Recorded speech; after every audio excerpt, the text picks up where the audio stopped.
Everyone, how are you? कैसे हैं आप सभी? जय श्री कृष्णा, राधे राधे। आज की इस वीडियो में हम डिस्कस करेंगे टाइप ऑफ रोडेंटिसाइड्स। देखो, जैसा कि प्रीवियस वीडियो के अंदर हमारा टॉपिक रहा टाइप ऑफ रोडेंटिसाइड्स, बट हमने उसके अंदर सिर्फ और सिर्फ टाइप्स की ही चर्चा की। इस वीडियो के अंदर हम उनके टाइप्स और उनसे होने वाले अफेक्ट की चर्चा करेंगे कि किस तरीके के अफेक्ट वो रोडेंट्स के ऊपर डालते हैं, कौन से केमिकल की वजह से रोडेंट के ऊपर कैसा असर पड़ता है और किस तरीके से वो किल किया जाता है। इस वीडियो के अंदर हम उसी का डिस्कशन करेंगे। तो आओ अपने टॉपिक की तरफ चलते हैं। यहाँ पे अगर मैं बात करूँ तो सबसे पहले हमने डिस्कस किया था टाइप्स ऑफ रोडेंटिसाइड्स। रोडेंटिसाइड को हमने डिस्कस कर लिया है, जैसे कि एक कहानी बिल्डअप की थी। इसके लिए मैंने आपको बताया था कि राम का जैसे खेत है, खेत के अंदर बहुत सारे रोडेंट्स हो जाते हैं। अब एक नई कहानी बिल्डअप कर देता हूँ कि राम का खेत है, खेत के अंदर बहुत सारे रोडेंट्स बिल्डअप कर जाते हैं और जो रोडेंट हैं वो खेत के अंदर क्रॉप को, स्ट्रॉ को, पाइप्स को नुकसान पहुँचाते हैं। राम हो गया परेशान कि अब करें तो क्या करें भाई। राम ने यूज किया एक वेपन का जिसका नाम था रोडेंटिसाइड। अब जो रोडेंटिसाइड्स हैं वो कई तरीके के छोटे छोटे वेपन्स बना देता है। अब ये वेपन्स जब काम करते हैं, रोडेंटिसाइड जब काम करते हैं, ये केमिकल एक्शन को क्रिएट करते हैं, केमिकल एक्शन को क्रिएट करते हैं।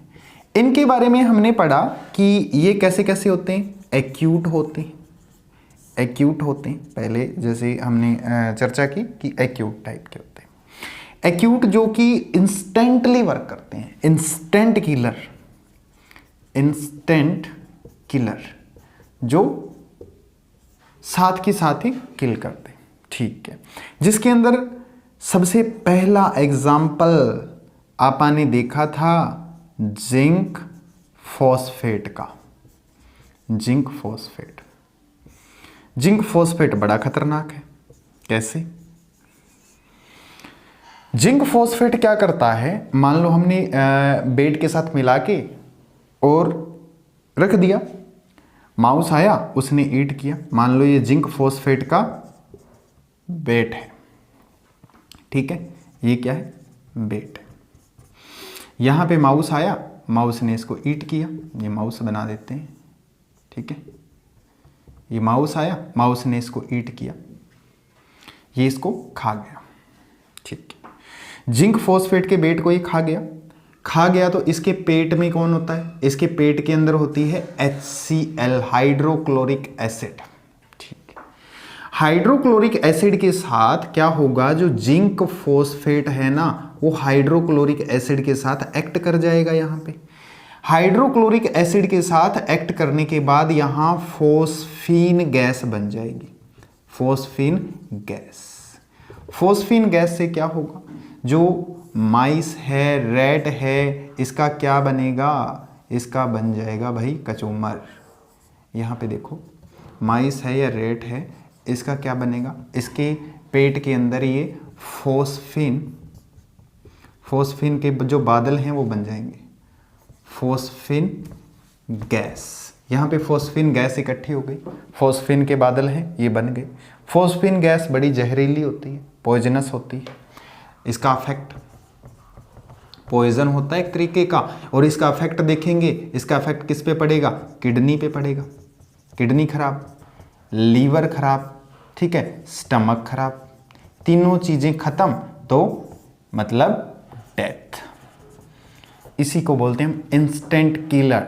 और इंस्टेंट किलर में अगर जिंक फॉस्फेट की बात कर दी जाए तो जिंक फॉस्फेट को बोलते हैं गैस अटैक। गैस अटैक मतलब गैस से अटैक कर दिया। नेचुरली हम बोल सकते हैं कि गैस से अटैक नहीं हुआ, गैस ने अटैक किया, स्टमक के अंदर गैस बनी। कौन सी गैस बनी? फोस्फीन गैस बनी। इस फोस्फीन गैस ने अटैक किया।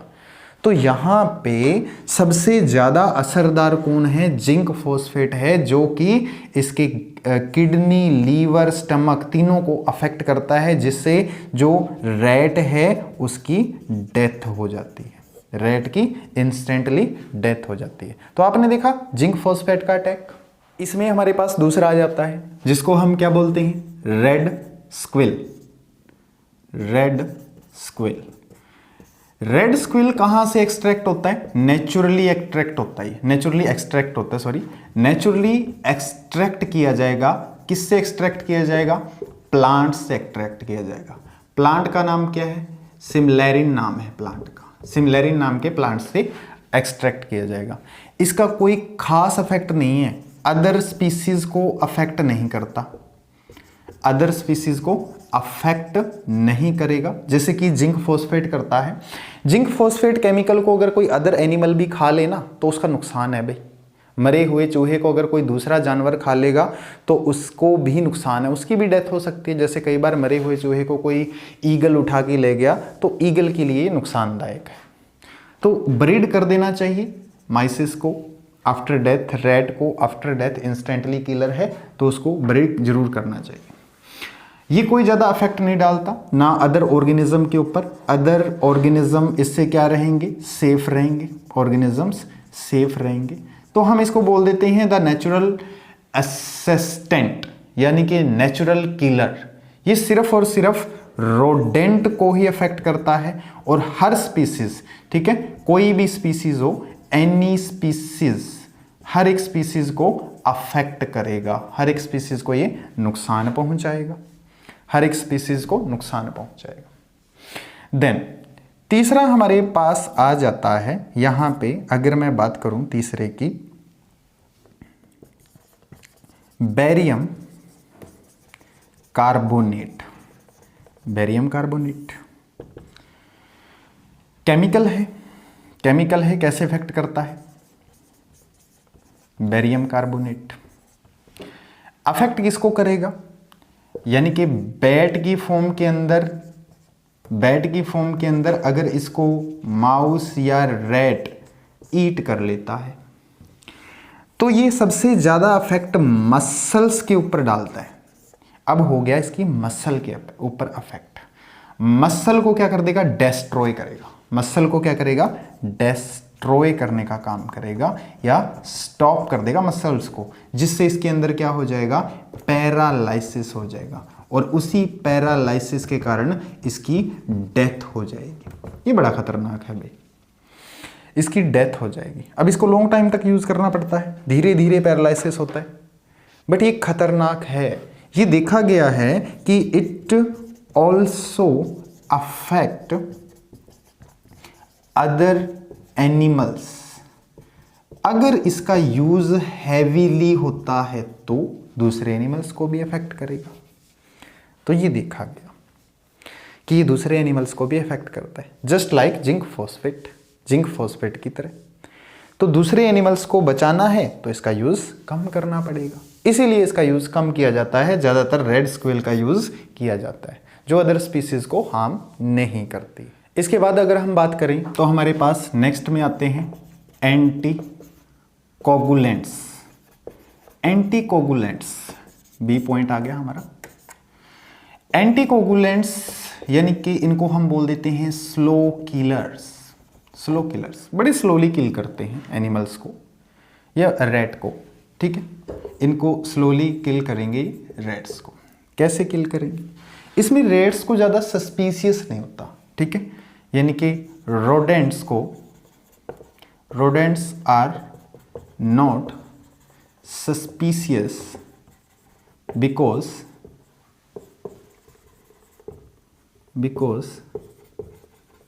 Death is slow. धीरे धीरे डेथ होती है, ज़्यादा सस्पिशियस नहीं होता, उसको पता नहीं लगता।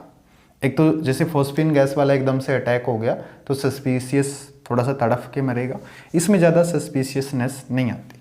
एंटीकोगुलेंट है, एंटीकोगुलेंट का काम क्या है, ये ब्लीडिंग स्टार्ट कर देगा, ठीक है, स्टॉप ब्लड कोगुलेशन,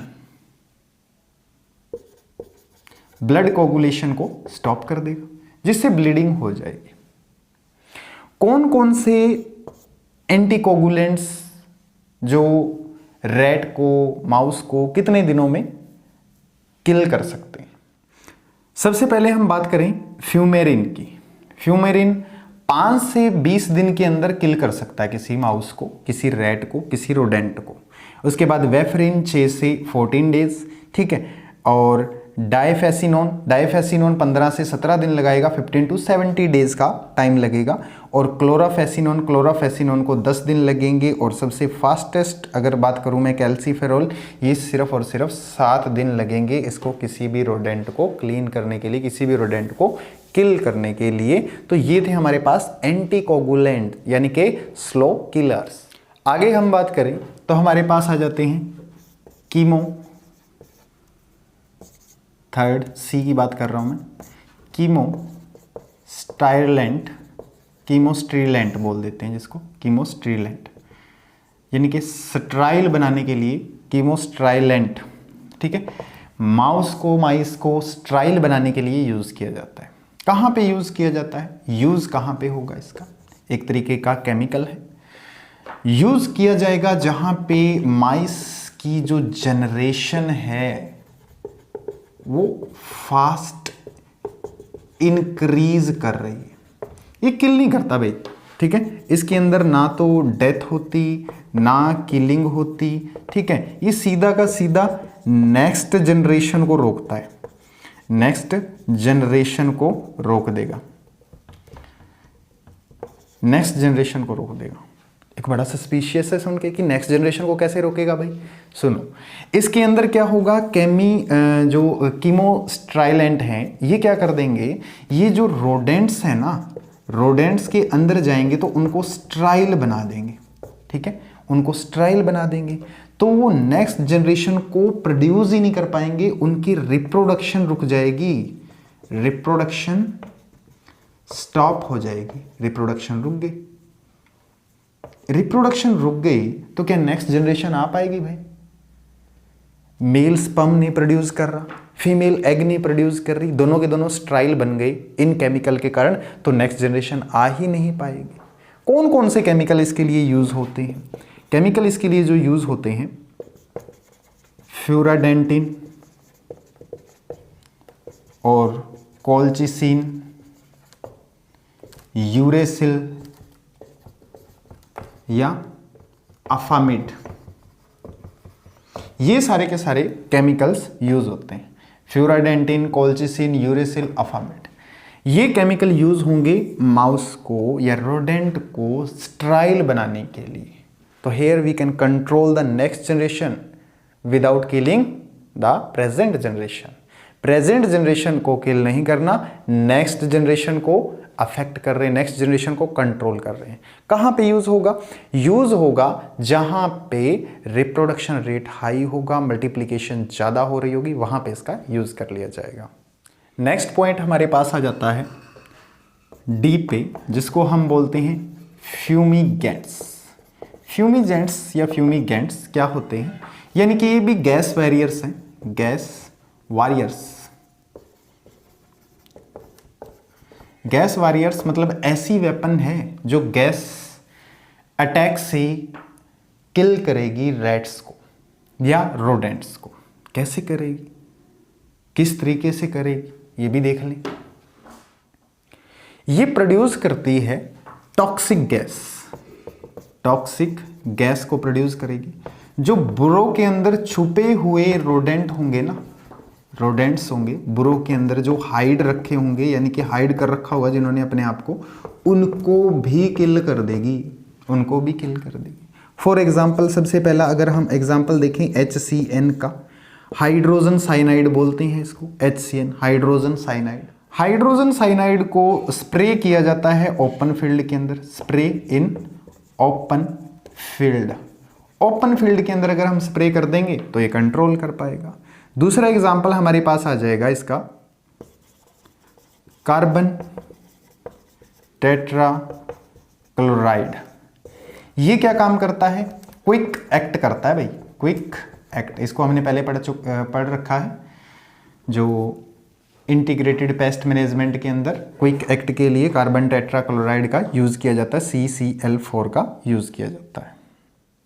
नेक्स्ट आ जाता है इथाइल डाइब्रोमाइड। इथाइल डाइब्रोमाइड ये टॉक्सिक है, बहुत ज़्यादा टॉक्सिक है। फील्ड के अंदर डाला जाता है तो कंट्रोल कर लेता है, रोडेंट की जनरेशन को भी कंट्रोल करता है, रोडेंट के नंबर्स को भी कंट्रोल करता है, रोडेंट की एक्टिविटी को भी कंट्रोल कर देता है, यानी कि उसको किल कर देगा। बहुत ज़्यादा टॉक्सिक है ये। नेक्स्ट हमारे पास आ जाता है CO, यानी कि कार्बन मोनोऑक्साइड। कार्बन मोनोऑक्साइड की अगर मैं बात करूं, कार्बन मोनोऑक्साइड, ठीक है, ये थोड़ा सा लेस टॉक्सिक है और किल करने में लगभग 5 मिनट का टाइम ले लेता है। 5 मिनट का टाइम ले लेगा। लेस टॉक्सिक है इसीलिए किल करने के अंदर 5 मिनट का टाइम लेगा।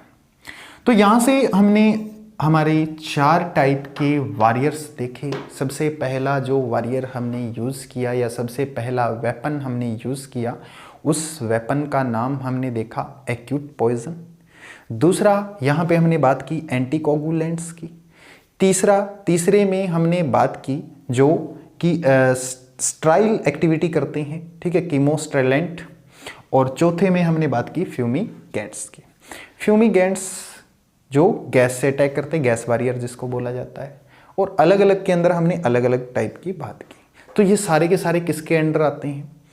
इंटीग्रेटेड रोडेंट मैनेजमेंट के अंडर आते हैं। इंटीग्रेटेड रोडेंट मैनेजमेंट में हमने इससे पहले जो बातें थी उनको पढ़ा कि कैसे कंट्रोल किया जाता है। मैकेनिकल कंट्रोल और बायोलॉजिकल कंट्रोल दोनों को देखा।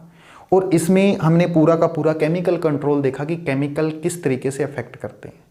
अगर हम खतरनाक केमिकल को यूज़ करते हैं तो वो सिर्फ और सिर्फ रोडेंट को ही अफेक्ट नहीं करेंगे, वो अदर एनिमल्स को भी हार्म करेंगे, अदर एनिमल्स को भी अफेक्ट करेंगे। तो केमिकल्स का यूज़ क्यों किया जाता है?